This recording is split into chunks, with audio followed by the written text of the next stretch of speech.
Hi, and welcome to this episode of Engineer Your Career. My name is Jess Rush. I'm the sales lead at Showcode. And for today, I'm welcoming the lovely Baiba, who will be covering fostering emerging leadership. But before I hand over, I firstly wanted to just welcome all of those who are attending. If you've been to one of these talks before, thank you for coming back. However, if you're new here, thank you for joining. It's great to have you on board, part of the community. We do these sessions pretty much every other week, all different sort of varying topics. So please feel free to try any of the future ones if you like what you hear today. Just to fill those in who have not heard of Showcode before, though, Showcode is a tech community platform where you can build, share, and compete, and even get hired. We run lots of activities to support individuals in growing their sort of careers within tech, such as hackathons, coding competitions, meetups, and workshops. So if you are interested in technology, definitely feel free to check out showcode.io. You can join the various communities that we have, including Athena for women and non-binaries, Varsity Code for students, and our newest community, Pro Code, which will experienced coders. For employers, I know we have had a few employers sign up to this session today. Obviously, you can get involved with all of that as well in terms of being able to engage with the amazing communities that we work with. I will share all of this information, well, part of this information in the chat so you know what to do, including the connections with myself and Baiba if you want to connect with us on LinkedIn. Just a bit of housekeeping before I hand over is if you do want to get involved with the conversation, which we do really sort of encourage, and the more you get involved, the better the session is going to be at the end of the day. So please put anything in the chat and also use the Q&A function as well. So it's going to be doing more of the Q&A towards the end. So we're going to be here for probably up to an hour or so. But any questions that you think of, please feel free to pop them in the chat. And there's also going to be a poll as well, which Baiba will talk you through about very, very shortly. So I'm going to stop speaking at that point, and I'm going to hand over to you, Baiba. Thank you so much for joining us, and I look forward to hearing about everything you've got to say about fostering emerging leadership. Thank you so much. Thank you, Showcode. Thank you, Jess. Thank you, Egla, and everyone else who has been so inviting, who's been so welcoming. Thank you for having me again, part of this community, part of Athena. So this is not my first time engaging with Showcode, and I always enjoy our conversations. And I just want to check that you can see me okay, you can hear me okay. Okay, perfect. So I have prepared some visuals for you today because I will be talking about quite a few things, and I just wanted to kind of cater for different learning and information absorption styles today. So I will be sharing my visuals because there's quite a bit that I want to cover with you today. And so I will be kind of like going almost right into it. So again, just a little thumbs up that you can see the slides okay? Yes, you can. Okay, awesome. So first and foremost, what I want to talk about as part of fostering emerging leadership, or rather, before I go into the curriculum or the material that I have developed and created for you today, I want to just make a couple of disclaimers. So when we're talking about emerging leadership today, we are going to be talking not necessarily about a profession, not necessarily about a seniority level or a title, but rather a skill or a craft.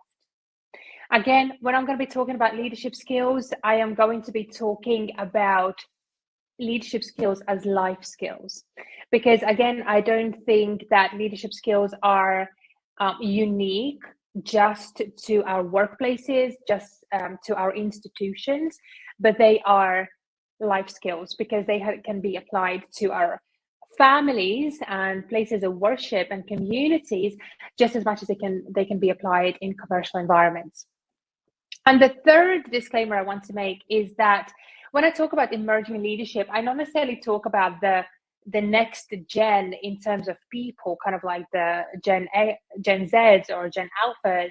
I'm talking about next gen in leadership as a craft. I'm talking more about how to make leadership more appropriate to and for the challenges that we are faced with in this century. Because as you will see as we go through some of the material that I have created here, the past 3 years alone have showed us that we are, as leaders, underprepared for what the 21st century has for us in the bag. So those are just 3 little disclaimers that I wanted to make before we go into today's session. And Jess already mentioned ever so slightly who I am, but just so you know who's talking to you and at you today. So my name is Baiba Ziga, and here's a little bit about myself. So I'm a workplace culture strategist and a certified leadership and leadership team coach.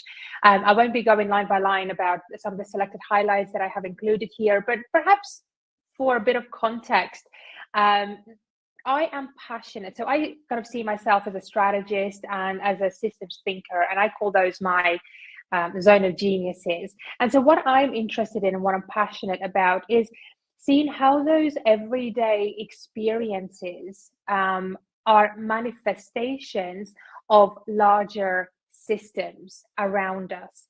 And so I'm very much interested in how those systems create the realities that we live in, and what are the appropriate interventions of those systems so that we can change some of those realities and some of those experiences that we go through. So I'm very much interested in that, and whether that is on organizational level, whether that's on a state level, that's kind of like where my what ticks me ultimately. And so you might be asking, where is this interesting name from? Where is this accent from? Don't you worry, I'll fill you in. I'm originally from Latvia. However, for over a decade, I have lived in the UK, and the pandemic has opened up an opportunity for me to pursue a lifestyle as a global nomad or a digital nomad, however people refer to it. And so today I'm dialing in from sunny Spain. So that's a little bit about me. That's a little bit of some fun facts about me, about my background. And in terms of what you can expect from today. So there is going to be quite a lot of material that I will cover because I think it's important for us to kind of like get the basics and get the foundations right, as well as then talk about some of the other things. So all I ask from you today is just to stay open to the information that I'm sharing. Chat is open, so please share your thoughts, your reflections as we go through today's session. And I will try and pick those things up as I go through, and Jess is in the background and she's going to help me monitor the chat as well. But in terms of what you can expect from today, so of course the key topic today is emerging leadership, and more specifically we're going to be talking about the skills that we need to nurture and cultivate as we evolve leadership. And kind of the 3 areas that I'm going to be focusing on today will be the 3 biggest leadership gaps that exist, the 4+4 greatest opportunities for emerging leaders that these gaps open for us. And then I'm going to be briefly touching on some of the core emerging leadership competencies that we need to be aware of, and that, again, we need to cultivate and nurture. There will be some polls, there will be some interactive moments, but mostly I really, really do encourage and welcome and invite you to share with me in the chat. So let's check your ability to type in the chat. So I want to ask you a question. What is your definition of a leader? What does a leader mean for you? So I'm going to give you only about 60 seconds to think about it, to type it and drop it in the chat, because I'm just very, very curious about what are the words that you use when you think about leadership. What are the adjectives that you use when you think about leadership? Because we're going to be talking about emerging leadership, but before we kind of get there, I really want to understand where is your mind at with what leadership is and what it means. So if you drop that into the chat, I would love to see, and I would love for everyone else to gauge just the different definitions that we have about leadership. And what I will do after that, I'm also going to share a couple of leadership definitions that resonate with me and that kind of are very, very close to my heart. So Christina is saying that leadership for her is around vision and change management. I like that. Jess is saying it's about being decisive, being inspiring, Absolutely. So those are the things around change management, vision, that we're going to be also talking about today. Alice is saying it's about control, resilience, understanding, negotiation.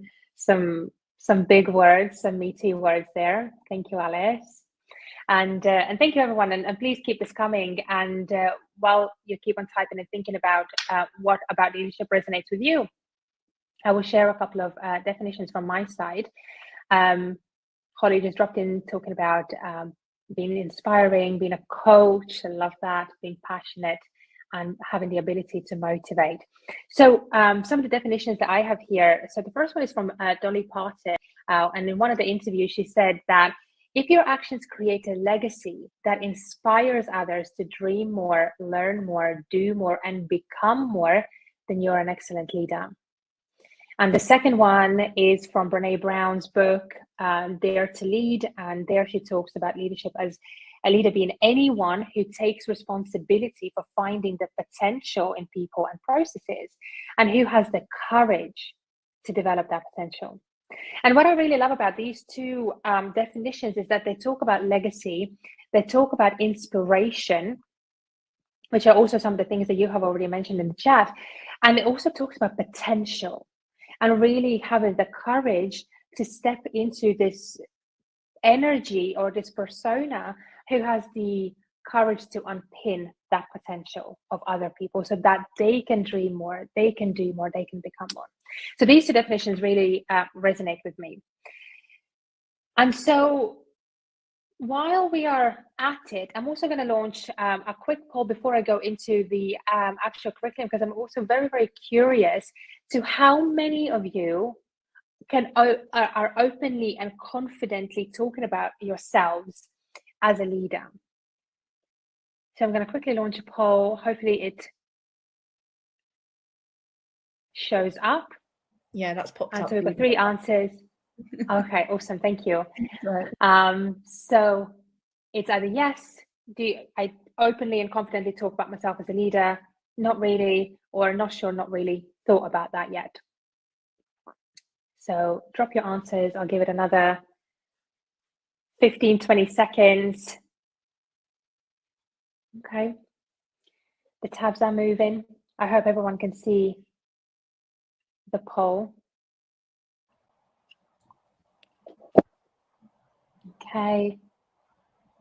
We'll give it another 10 seconds or so. Okay, 5 more, just in case there's anyone who wants to get the last vote in. Okay, I'll close the poll now. And I hope you can see the results, but the results are that 50% of attendees here today are saying, yes, I openly and confidently talk about myself as a leader. 33% are saying not there yet. And there's some people who not necessarily have thought about it yet. But hopefully today will give you the content and material to think about that. And so I'll head into the material that I have prepared for you today.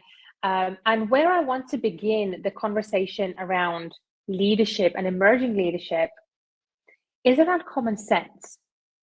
And it might seem a little unorthodox place to begin this conversation with, but what I want to talk about here is that many of us today lead ourselves, our people, our increasingly diverse workforces from the space of common sense.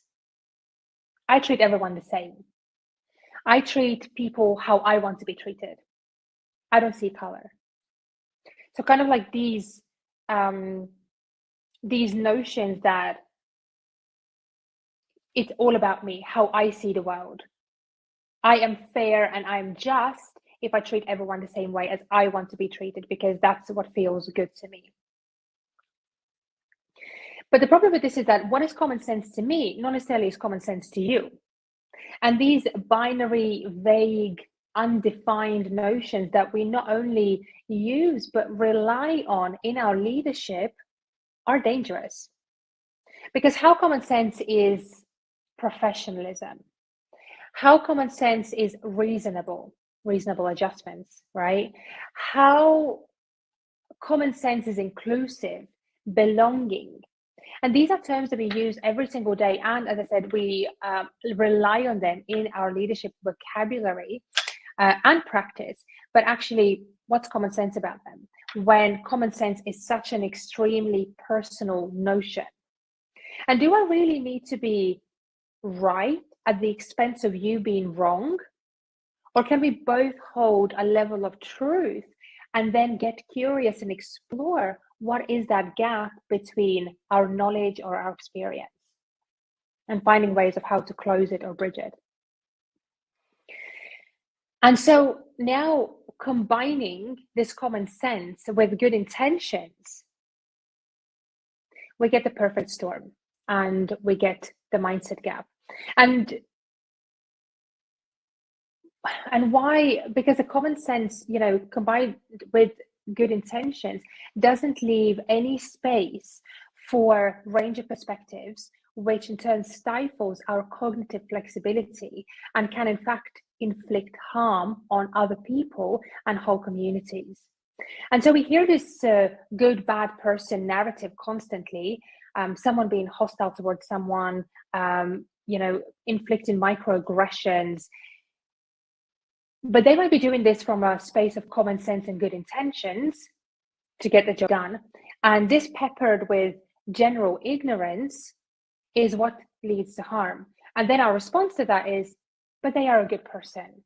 But they didn't mean any harm. They didn't mean that. You misunderstood it. You're too emotional. So it all kind of becomes this binary. If I have good intentions, if I'm a good person, then I don't need to think about the impact that it creates on other people. So all I'm trying to kind of paint a picture here is about the fact that clearly something needs to change in our leadership vocabulary and our application of the leadership craft. And we need to collectively find new ways of leading and empowering next gen and the emerging leaders and leadership as a notion. And so while capitalism has and also, kind of like another thing, while capitalism has pushed us into thinking that leadership is a solo enterprise, what we also need to open our minds to is that it actually is a collective effort. And so while we are on the topic of mindset gaps, there are three mindset gaps or three leadership gaps that I want to illustrate to you, just to show you what I mean by these things. And while I do that, again, just another invitation for everyone to share their thoughts as I share some of this stuff in the chat. If there's something that resonates with you, maybe something that doesn't, but all I ask is kind of stay with me and intake this information, and I'll be very curious to hear how it's landing. And so the three leadership gaps that I want to talk to you about today is leadership mindset gap, leadership training gap, leadership gender gap, because I can't not talk about it while we are still in Women's History Month this month and any other day ultimately. And also I'll add another bonus layer on top of that, which I call the leadership inferno, and I'll expand on that shortly.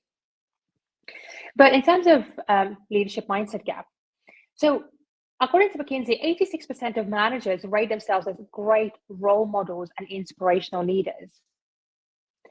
However, 82% of their employees think that their managers and leaders are fundamentally uninspiring.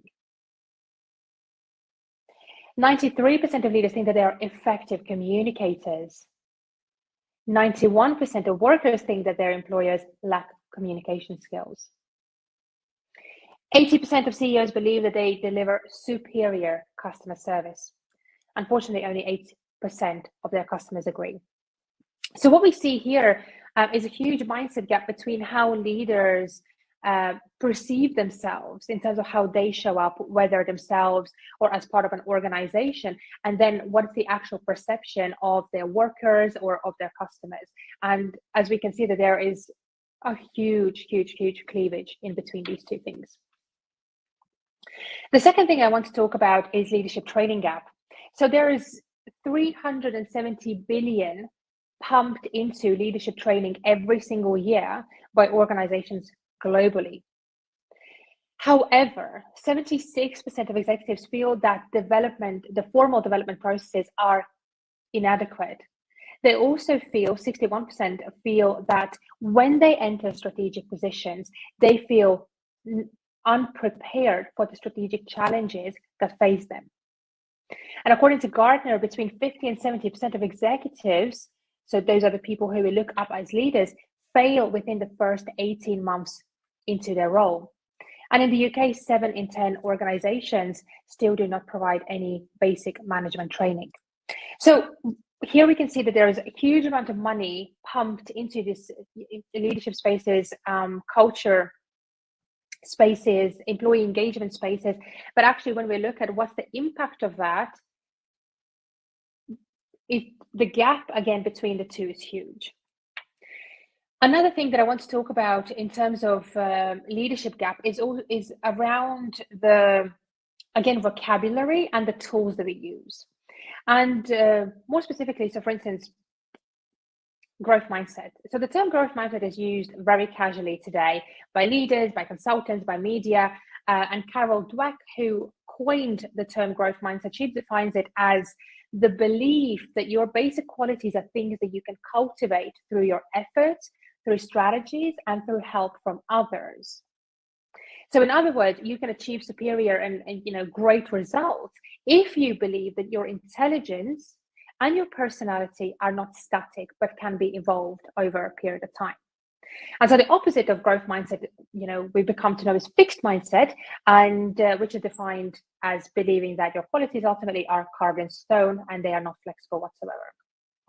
And this is an interesting point, because as we talk about growth mindset, and especially in the space of leadership, how many times have we heard and potentially said ourselves that I am open-minded, I cultivate growth mindset techniques, and in the same breath also say, this is just the way I am, you have to take it or leave it. And so there's a huge, paradox in terms of applying these techniques and, how we actually show up in our leadership. Then on the right-hand side of the illustration that I'm showing is just, some personality tests, from those, the most popular, which I'm sure you all have heard of, Myers-Briggs Type Indicator, or MBTI, which is one of the most popular psychometric tests, and over 2 million people take it every single year, even though 50% of them have significantly different results when they take it 5 weeks later. And so what I'm trying to illustrate here is that we have this breadth of tools that we apply in leadership spaces, but they are outdated, they are incomplete, they are not peer-reviewed and validated, and ultimately they are inadequate for where we are headed, because again, talking about MBTI, our personality doesn't change significantly in only 4 weeks' time. And yet, 90% of companies still buy and sell these tools, which are created in the last century. And another thing about these tools is that in most cases, they only look at the symptoms of something rather than the root cause. And so at this stage, again, a little disclaimer, there is no shade on any of these concepts. They're all valuable. I have used them. I still work with some of these concepts. However, on their own, they are, again, incomplete. They strive to put us in a box rather than enable cognitive flexibility. And so it is not about demonizing these tools, but it's about recognizing that while we have these valuable tools, there absolutely is space for evolution to make them fit for purpose in today's leadership and organizational context. So another aspect about leadership training gap that I want to talk to you about is the gap of when the training is being delivered. Because by the time, the time from when someone enters a people leadership position in an organization, and by the time they actually get their first leadership training, there's a gap of 12 years. And so this research is based on 17,000 people who had received leadership training. And unfortunately, what it was discovered that there is a gap of 12 years for managers or leaders to develop bad habits before they get their leadership training. And so for these over a decade, for over 10 years, they ultimately are leading their people, leading their functions on common sense, on best intentions.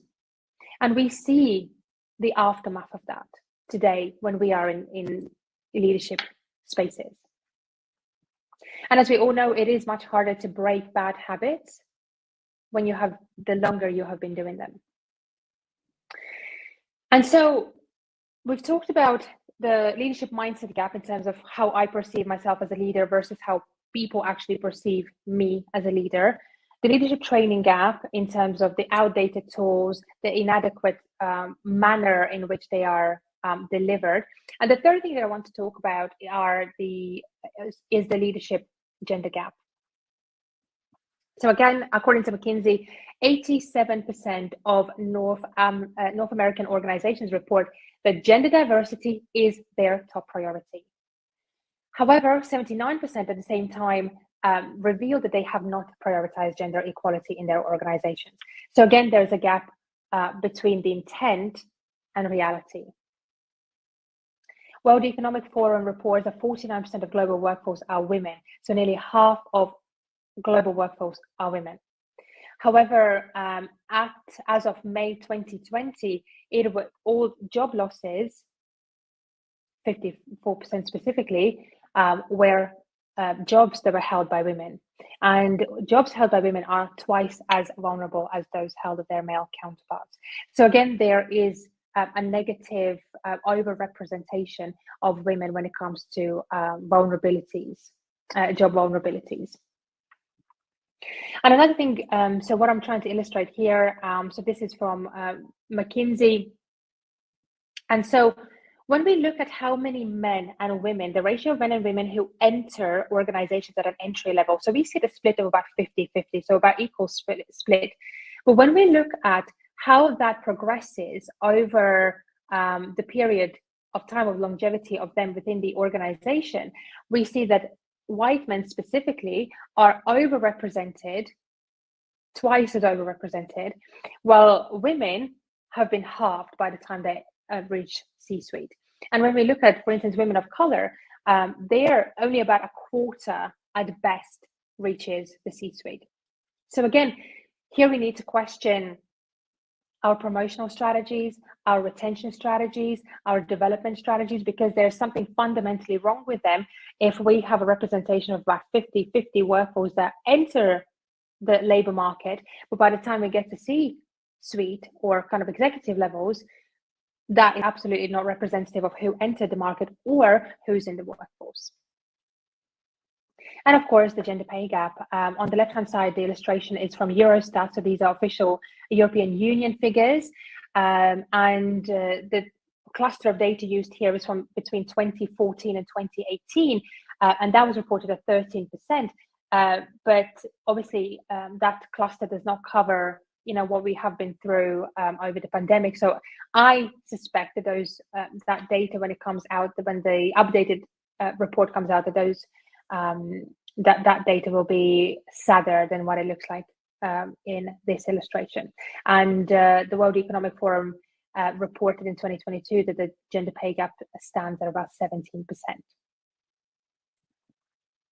And so ultimately, these things that I've just talked about, this leadership gender gap, is a unique set of challenges, unique set of barriers that women and femmes need to navigate in leadership spaces or in work spaces in general.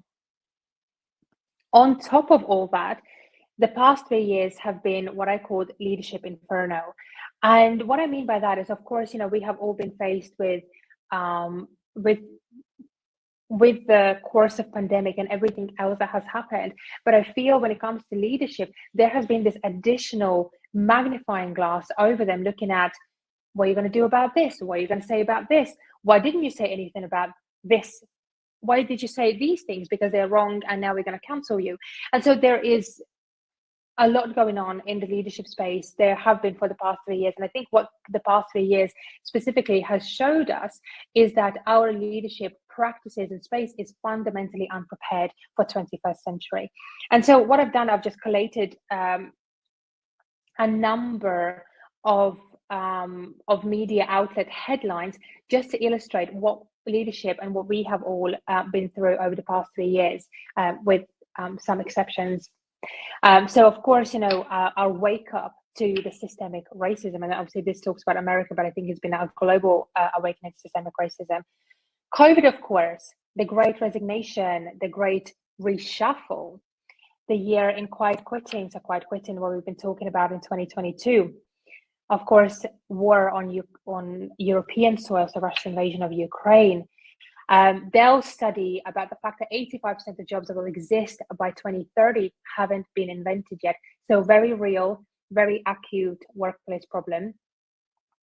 At the moment in our workplaces, we have 4 generations, which is the most generations that we have ever had in our workplaces. And each of them comes with their own demands, with their own needs, and with their own ways. Politics are getting increasingly polarized, and so are our people. And of course, this seeps into our workplaces just as much. The climate crisis, the mass layoffs in tech. So over the past 12 months, and actually less than that even, there have been over 100,000 people laid off across organizations such as Google, Facebook, Twitter, Amazon, and many, many more. The hybrid work that we are still trying to figure out, the preparation for the future work, and kind of comprehending how much increasingly diverse is becoming, our workforce is becoming. What we just talked about, the poor training that is costing organizations billions every single year. And of course, a potential next pandemic that might be staring right in our face, which is mental health. So this is overwhelming. This is a lot of material, this is a lot of stuff, and it is overwhelming. But this is what the leadership has had to go through and navigate over the past 3 years. And we have seen the aftermath of it, or we have seen the results and impact of that. And what I'm trying to illustrate here is that our leadership hasn't been prepared for any of this. And with our outdated tools that were invented in 50s and 70s, and they're just high level, throwing out, new buzzwords, we are not going to move our leadership into the 21st century to deal with these problems, because these things that we have gone through over the past 3 years, they are the future problems. They are the problems of today. And I don't think that over the next few years, we're going to go back to kind of 1980s smooth cruising. There will be fires that we'll need to fight. And another thing that I want to just illustrate this, speaking of common sense and common sense of investing in our workplace cultures and employee engagement, is this graph from Gallup. So this is 20 years worth of data. And ultimately, where we just talked about that development, workplace development, leadership development is worth nearly $500 billion every single year. And all that money has been pumped into these spaces. But then when we look at data of what this investment is actually doing, is it actually improving the engagement of our people in our workplaces? The green line accounts for engaged workers, and the blue accounts for actively disengaged. And what we can see over 20 years of investment, over 20 years period, those stats, those ratios haven't moved up or down much. So we are investing this money continuously, but we're not really seeing huge impact or huge improvements or huge movements. And if you look closely between 2020 and 2021, there actually has been a decrease of the rate of engaged employees and an increase of actively disengaged. And I don't think we need to do much guessing why that was that. So going back to common sense and good intention, so looking at the mindset gap, the training gap, the gender gap, and kind of leadership inferno that we have been living through, what I'm really inviting here to you as already seasoned leaders, to you as potentially aspiring leaders to think about is how we can reframe our leadership, how we can reframe our leadership practices, and how we can reframe our leadership vocabulary. And what I'm inviting here to do is reframe this common sense and good intentions to perhaps uncommon sense and positive impact. And by uncommon sense here, I mean the ability to see the same situation from different perspectives, so that you can get curious, so that you can choose to respond to a stimuli rather than react. And positive impact being about, again, getting curious, being empathetic towards the group of people, the person, the community we are serving, and getting very curious and empathetic about their needs rather than saying, I treat everyone the same, take me as I am. What you see is what you get. But really getting tuned into the impact that we need to create. And so I know that I have shared quite a lot of kind of perhaps discouraging stats and headlines because it has been very turbulent times, especially just the past 3 years. So I'm not even talking about the whole 21st century.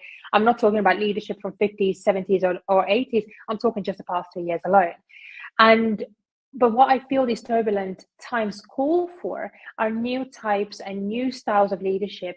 So while it might feel discouraging and overwhelming, perhaps, it also opens up a huge space for opportunity to reimagine leadership as a notion and ourselves as leaders who challenge this common sense notion and contribute towards positive impact. But obviously, no standalone leadership training will close this gap because it takes constant investment and evolution of our self-awareness, our skills, and most importantly, a nuanced application of our skills. And so I want to just talk about some opportunities that this leadership inferno has opened up for us. And first and foremost, it is the notion of leadership. So how we understand and how we see leadership is changing. And so 2/3 of business executives believe that a new leadership model is necessary. And leadership is, as I mentioned earlier, no longer seen as a profession, but a craft.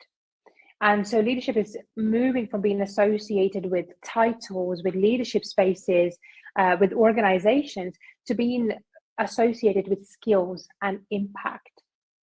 And so this, of course, opens up more opportunities for a wider range of leadership types and styles to enter these spaces that have historically been exclusively reserved and occupied by a very certain demographic.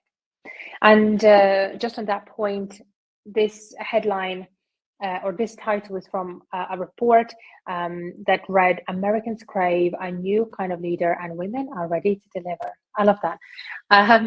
But this just basically talks about how some of those shifts are happening. And there's another report, another study that was performed in India, which concluded that 75% of women leaders, especially women leaders in social sector, want to build their own leadership style. So we can see that people across the globe are already thinking about this. The second thing I want to talk about is this disconnect between confidence and competence. So in an article in Harvard Business Review under the same title as this book, the author Thomas Chamorro Prumitz talked about or argued that men fail as leaders more than women. And as the main reason for this uneven leadership sex ratio was our inability to discern between confidence and competence.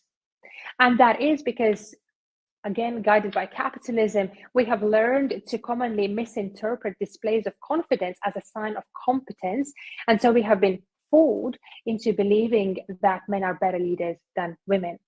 And so his global research shows that when it comes to leadership, the only advantage that men have over women is the fact that manifestations of confidence, often interpreted as charisma and charm, is mistaken for leadership potential. And the paradox here is that the psychological characteristics that enable male leaders to rise to the top of these positions, as we saw in the previous graphs, are also responsible for their downfall. Because what it takes to get a job is not the same thing that takes to get the job, to do the job well.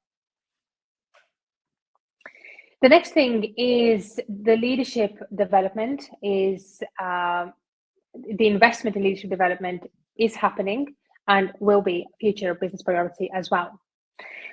So it's not going anywhere. The leadership training industry is projected to grow. So the 370 billion that I showed is only projected to grow over the next years, which indicates that the investment in leadership is still there. And my only hope is that while we invest, we're also going to invest in evolving the tools and methodologies that we utilize. But the simple textbook, high level stuff that we learn about emotional intelligence, cultural intelligence, growth mindset, and other buzzwords, then paired with some incomplete personality tests, just won't do it anymore. And so we need to really evolve how we develop capabilities for leadership beyond just buzzwords. And lastly, what I want to talk about is this notion of leadership bench. And more specifically, as a general trend, we've seen a continued slippage in leadership bench strength. So ultimately, we're talking about ready now leaders who can step into and replace those who retire or move on. So we're talking about organizational context here. But at the moment, or as of 2018, only 14% of companies report a strong bench of leaders, which is the lowest number that we have ever seen. And so these are the kind of like 4 key opportunities for emerging leaders. But the other 4 that I want to add on top of this is the unfair advantage that we as women have. And again, I feel that this is important to talk about. And first thing that I want to share is that women outperform men in 11 out of 12 key emotional intelligence competencies. And this was a study performed across 55,000 professionals across 90 countries. And this data was collected over a 4-year period. And one of the contributors to this piece was Daniel Goleman, which I'm sure you all have heard of, because he's a person who introduced emotional intelligence in business as we know it today, back in 1990s. And so it was found that women more effectively employ emotional and social competencies that correlate with effective leadership than their male counterparts. And the 2 greatest pieces of difference were in self-awareness, where women were 86% more likely than men to be seen as using this competency consistently. And also empathy, which where women were 45% more likely than men to be seen demonstrating this competency consistently. And whether we talk about empathy, whether we talk about self-awareness, and these are key leadership skills that we relentlessly talk about in leadership spaces. And the 12th skill was emotional self-control. And that was the only competency in which men and women showed equal performance. So women outperformed men 11 out of 12. And the last competency, which was emotional self-control, they performed the same. The next one is around women in leadership boosting innovation. And again, there is a number of research talking about this, where it was found that female representation in top management improved company performance in innovation. That is if company was focused on innovation. And this was also later supported by other research talking about the fact that women are less risk averse, women are more resilient. And again, these are the types of fuel that very directly drive innovation.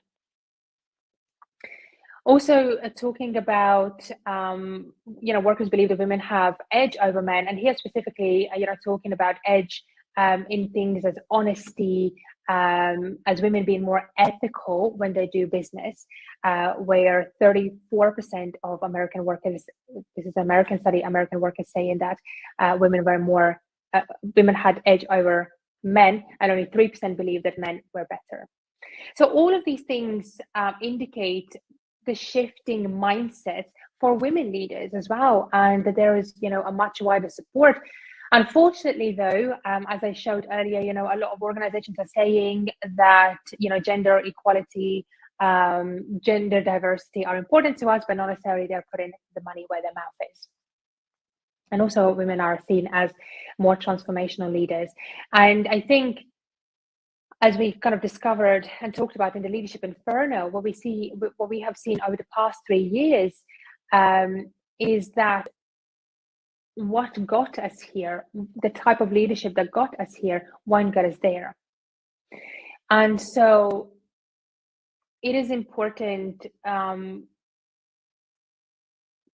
to, because again, thinking about the past 3 years, I think if we have learned one thing is that this kind of like inside the box or outside the box thinking alone just won't do anymore. And we need truly transformational leaders, especially thinking about the fact that, 85% of the jobs that will exist in 2030 haven't been invented yet.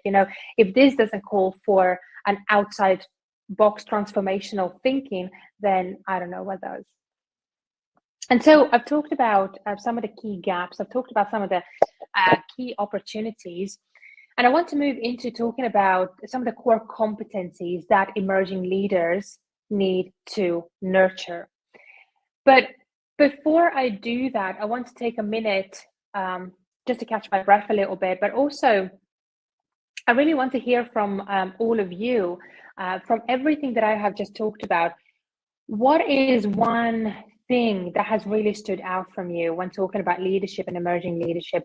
Maybe it's the most striking fact, maybe the most shocking statistic, or maybe you have already discovered something new about yourself as you have been listening to me and looking at some of these stats. So again, I'll give you 60 seconds just for the information to kind of like soak up, because I know that I have shared a lot with you. But please drop in the chat, one thing that you feel you will be telling someone after this session, or you will be sharing or discussing with someone that really stuck with you. And as you think about that, I also want to let you know that you are welcome to share those things. And if you decide to share those things, those learnings, those reflections across social media, you're welcome to do that, and you're welcome to tag me in. I would love to hear from you. I would love to see what resonated with you and what were some of the things that kind of got you thinking. So I'll give you some time to drop some things in the chat. I see. So just saying that what stuck out to her was the amount of time between people were made leaders and when they actually received the training. That shocked me as well. When I first learned about that. But then, when I again started unpacking that, I think it all made sense, because we are living that right now. Alice is saying the lack of leadership training when entering a role and pushing for that change so leaders are set up for success. Absolutely. And this is interesting, the kind of like lack of leadership training, right? Again, thinking about just the amount of money that's been pumped into this space and versus the value that we get out of them, and how we still, after all of these trainings and leadership away days and offsites and all kinds of things, we still don't feel confident in our leadership positions, in our executive positions. And again, data shows that most leaders fail in the first 18 months of taking on the role. And Holly's saying that there's an acute need to adapt our training in response to hundreds of factors and things happening in the 21st century. Absolutely. And again, we're not even looking at the millennia, the 2000 boom. We're not talking about the 2008 financial crisis and crash. We're not even talking about any of those things. We're only looking at the kind of like past 3 years that all of us have lived through. So thank you so much for sharing those things. And I just wanted to kind of take a bit of a pause before we go into the last section. And in the last section, I'm going to share some of the key competencies that emerging leaders need to cultivate. And just to kind of like bring it to life a little bit, I'm also going to inject some examples of tools that I am using with the organizations and leadership teams that I am working with. And again, I'll be happy and open to talking to any of you more about those. So I'm not going to go into detail, but I'm just going to show you that there are some tools and the specific tools that I'm working with. Mary's saying, oh my God, that's my life. No training as a manager. Mary, I feel you. And I think most of us feel you, and we are you. We hear you. Thank you for sharing that. So the first one, talking about embracing the diversity. Now, I love this quote by my colleague Chabatov, who says that creating a visibly diverse group is relatively easy, but turning it into a high-performing team, that is what is challenging. And I think this is what we see in most organizations today, where we see diversity, quote unquote, diversity problem being engineered out as a problem by simply throwing different looking people into the spaces that are actually not designed by them, they're not designed with them, and actually in most cases create more harm than good. So absolutely representation matters, but also thinking about what's the impact on the other person rather than thinking that we need to fill these quotas. And so there's kind of like these two arenas that seem to be conflicting constantly, which is like physical diversity and cognitive diversity. And we have people on one arena saying, you know, cognitive diversity is a sham, you know, diversity of thought simply gives an opportunity or simply gives an excuse to people in all the majority white spaces to say, we don't need physical diversity because we already think differently. Probably I should have started like this, because you know we think differently. It's all about our experiences. It's all about our lived and professional experiences, and that's what matters. So physical diversity doesn't actually add any value, and cognitive diversity is the only layer of diversity that scientifically is proven to add value. And then you have the other side that's saying, you know, like I said, that cognitive diversity is a sham because it gives people the excuse to not hire people of different backgrounds, and actually organizations need to put more people, recruit more people in leadership positions and across the levels of organization from different social identity groups, socioeconomic backgrounds, and so on. So I truly believe that it's not necessarily about demonizing one or the other, but it's about working together and putting them together. And because the key point here is that regardless whether we're talking about physical or cognitive diversity, we are talking about potential, because diversity is a potential. And the benefit of diversity lies in the art of unlocking this potential. So we are all built differently. We have different social identities. We have different physical appearances. We have different skills. We have personalities and strengths. And a healthy team takes, and a good leader takes the advantage of all of these differences and embraces them. However, the first key to success in this and successful, you know, teams of diverse members is actually knowing yourself. Because for us to understand how others think and why they think the way they think, we need high levels of self-awareness. And as the term itself indicates, you know, this work begins with self. And so for any leader to know their teams well and get the best out of those teams, and going back to our definitions, to unlock that potential, leaders need to know themselves first. So while we are, you know, on the conversation of embracing the diversity, and we seem to be talking about physical and cognitive diversity of others, the work actually begins with ourselves. Because before we can be leaders of others, and before we can be leaders of diverse groups of people, we need to master self-leadership. So as a coach and as someone, you know, working in leadership spaces, I work with a tool called Global Disc. And what I love about this, and what what it does that some of the other tools don't do, it looks at two vital layers of our persona. It allows us to look at our personality of how we want to behave, and our cultural orientation, or how we are socialized or conditioned to behave. And what I also love is that, you know, this tool is only available from about 200 coaches, certified coaches globally.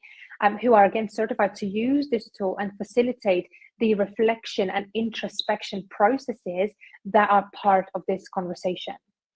So this is what I use when I work with leadership teams, from startups and scale-ups to large organizations, academic, government institutions. So this is just an example that there are some more evolved, not perfect, more evolved tools out there that can help with this introspection and raising self-awareness, and also trying to start bridging or closing that gap between who I think I am and how I think I show up versus how I think or how others perceive me. So that's number one. Mary's just reflecting that she's just realizing that right now, that knowing yourself is key. I always thought taking on this process of self-introspection would be more selfish, but it's a false belief. Absolutely. It's not selfish. I think we have been believed to think that it's selfish, but actually it's a core part of this process. It's the first step of this process. And if we don't take those steps to do that, I don't think we can even talk about leadership. Or we can, but it's going to look very similar to what we have today. So thank you for sharing that, Mary. So the second thing is a good old psychological safety, and specifically nurturing psychological safety. So we just talked about diversity being the potential for the quote unquote promised land of all the benefits. But for us to unleash and fully tap into the various types and zone of geniuses of our workforce, community, society, nation, perhaps, we talk about inclusion and how we need to include these people. But the problem that we have is that we don't know how to operationalize inclusion. We probably have a vague idea and some surface level practices, but here I am talking about, sustainable practices, and here we are with our practices of leadership today. And so the key component of inclusion is psychological safety. And psychological safety as a notion was coined by Amy Edmondson. I'm sure you all know of her, and she defines it as a belief that one will not be punished or humiliated for speaking up with ideas, questions, concerns, or mistakes, and the team is safe for interpersonal risk taking. Now, we love talking about growth mindset, we love talking about inclusion, and we love talking about diversity, but there is no growth mindset without psychological safety. The key that unlocks potential of diversity is psychological safety, and psychological safety is also the main ingredient for inclusive workplace cultures.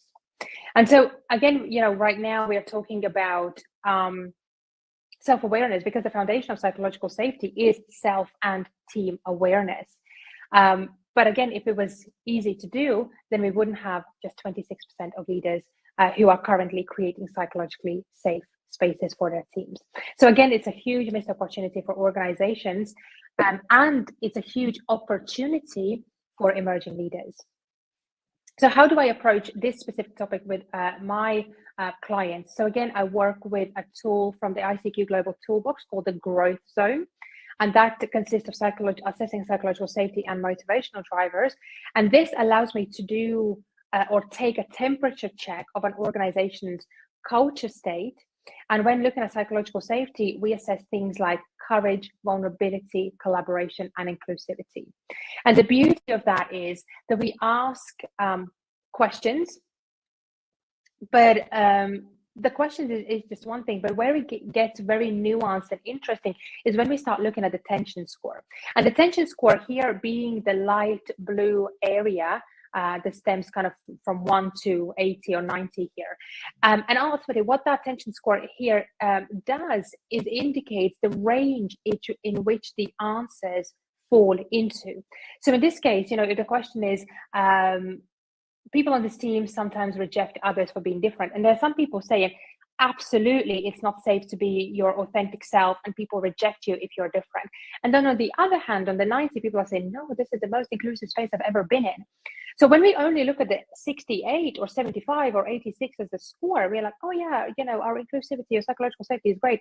But when we actually look at the tension score, then we can start asking more nuanced questions about what about this culture is making some people feel like they can't show up as their authentic selves, and others feel like fish in the water.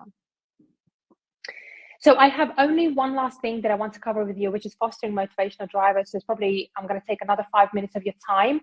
I appreciate that probably some people will need to head off, and that's okay. The session is recorded and you will be able to kind of watch the last 5 or 10 minutes when you have time. And I just thank you everyone for being here, and those who need to rush, I totally appreciate that.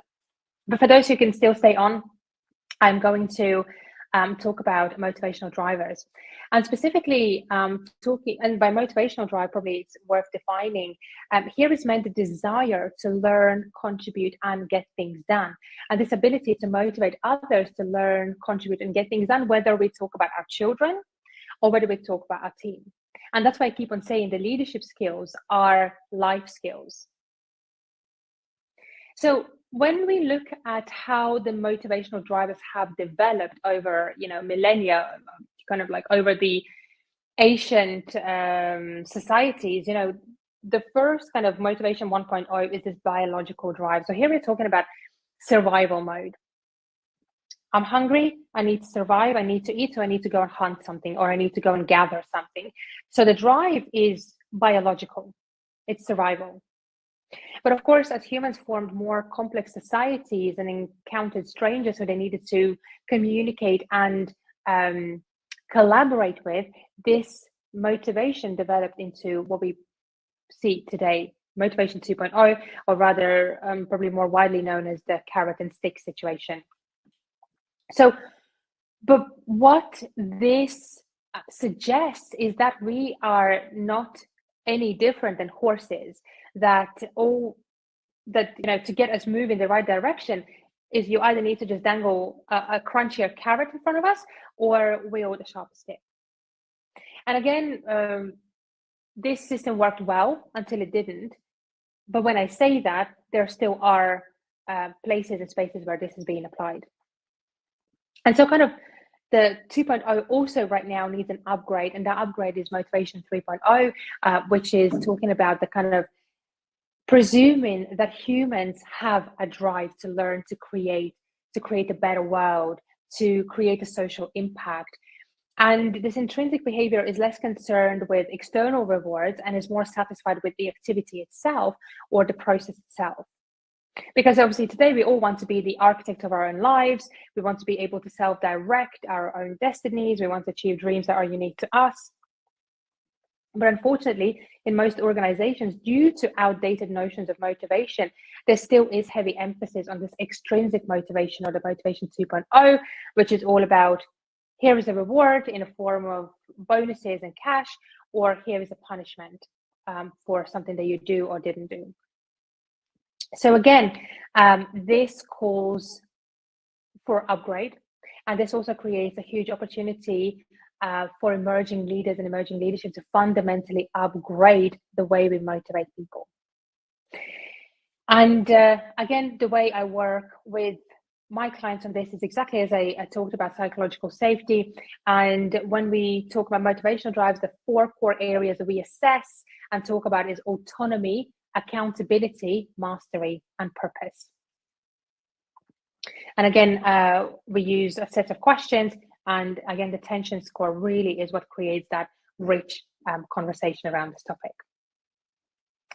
So all in all, it is important to not second guess or not guess our level of self-awareness, but to assess it, because it is the first step, the fundamental step for everything else that we want to evolve and do as leaders, and what we ultimately and fundamentally need.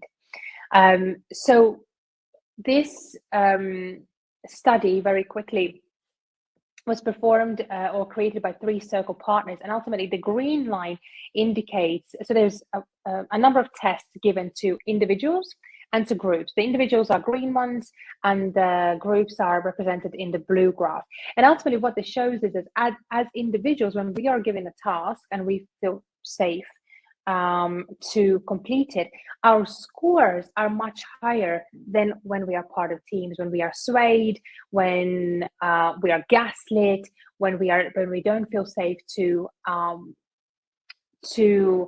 interject or share our thoughts. And the problem with that is that there's huge amount of potential that is left on the table. And specifically in this study, it showed that 79% of potential is lost in teams if there is lack of psychological safety, lack of motivational drives, and lack of cognitive diversity. So I shall leave you on that note. And the last thing that I will leave you on is with a bit of a homework and this question: what do you think? Or rather, how do you know? So think, perhaps you're already a leader of a diverse group of people or diverse team. Maybe you're an aspirational leader, but think about it, you're a leader leading a diverse team. How do you know if they feel safe and motivated enough to collaborate and innovate at their full potential? And I'll leave this with you to just as a question to ponder on and think about. How do you know that people you are leading feel safe and motivated to collaborate and innovate? So thank you so much once again, Jess. Thank you, Egle. Thank you, Showcode, for inviting me. Thank you, everyone who is here and listened to me. I've shared my email here as well, in case any of you want to reach out, but there's also my LinkedIn profile in the chat. So I'll be happy to connect with all of you. And I'll be happy to hear from all of you with any of your questions, any reflections. And I really do hope that this session was of a value. Thank you.